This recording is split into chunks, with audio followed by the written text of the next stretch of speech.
সারা দেশের মানুষ এখন বিজেপি বিরোধী হয়ে গেছে। বাংলার মানুষ, তারা বাংলায় ভারতবর্ষের মানুষ যেমন পরিবর্তন চাইছেন, বাংলার মানুষও পরিবর্তন চাইবেন। আপনাদের জানা প্রয়োজন যে এই রাজ্যে বিজেপি জানে তারা কি পদ্ধতিতে ক্ষমতায় এসছেন।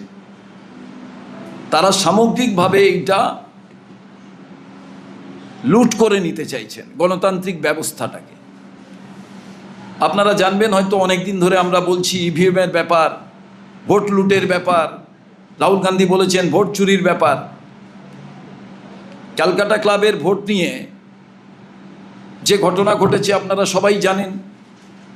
তো সেখানে যদি এই ডিজিটাল সিস্টেমে এদিক ওদিক হয়, তাহলে ভোটের এই সিস্টেমও এদিক ওদিক হতে পারে। এবং কালকের যে নির্বাচনে জেতা হারা যাই রিপোর্ট আসুক, সবটাই কিন্তু বিজেপির খেলা। তবে কোনোভাবেই আমি এই নির্বাচন কমিশনকে রেখে নিরপেক্ষ ভোট কোনো সময় হবে কোনো সময় হবে না বলা খুব ডিফিকাল্ট। আমার ব্যক্তিগত মত, নিশ্চিতভাবে মধ্যপ্রদেশে জিতেছে, বিহারে জিতেছে, কিন্তু তা বাদে আপনি দেখবেন আমরা বরাবর যে কথাটা বলি, নির্বাচন কমিশন তারা হচ্ছে নিরপেক্ষ ভূমিকা পালন করছে না। এই নির্বাচন কমিশন যে নিরপেক্ষ ভূমিকা পালন করছে না, এবার বিজেপি লুট করতে চাইলে সবসময় পুরোটাই লুট করে নিতে পারে। এমনও হতে পারে কালকে বিজেপি এই কথা বলবে যে দেখো ওখানে তো জিতলে, এরপরে সবগুলোতেই তারা লুট করে নিল। বলবে তখন তো তোমরা বলোনি যে এই জিতটা মানুষের জিত নয়।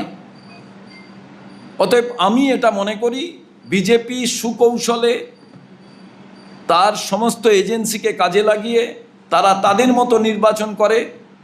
এক কথায় তাদের এই বিষয়টাকে কোনোভাবেই মন্তব্য করা ঠিক নয়।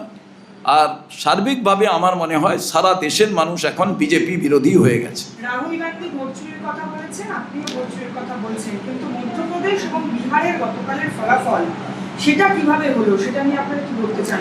আপনাকে তো বললাম যে বিজেপি একটা দুটো নিরপেক্ষ ভোট করায়, বাকিগুলো সবই হচ্ছে নিরপেক্ষতা কোথাও বজায় রাখে না।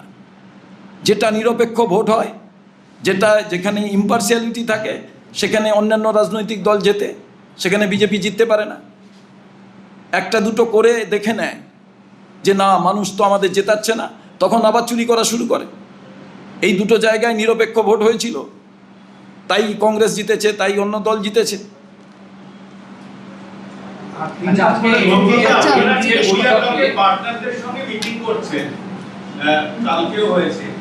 এখানে রাজ্যে ইন্ডিয়া ব্লক পার্টনারদের নিয়ে যৌথ কোনো আন্দোলনের কথা কি আপনারা ভাবছেন এখন?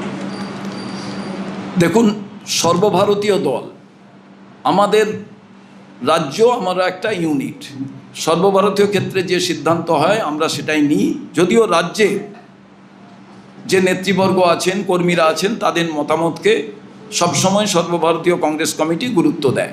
বাংলার মানুষ, তারা বাংলায় ভারতবর্ষের মানুষ যেমন পরিবর্তন চাইছেন, বাংলার মানুষও পরিবর্তন চাইবেন।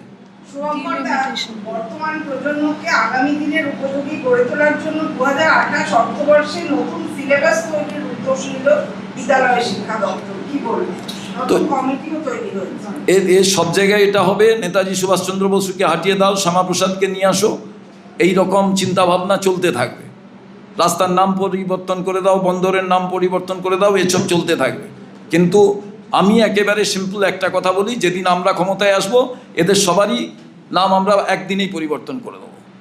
যেগুলো ইতিহাসের কোনো জায়গায় জায়গা নেই, যারা স্বাধীনতা আন্দোলনের বিরোধিতা করেছেন তাদের কোনো ইতিহাসের জায়গায় স্থান থাকা অনুচিত।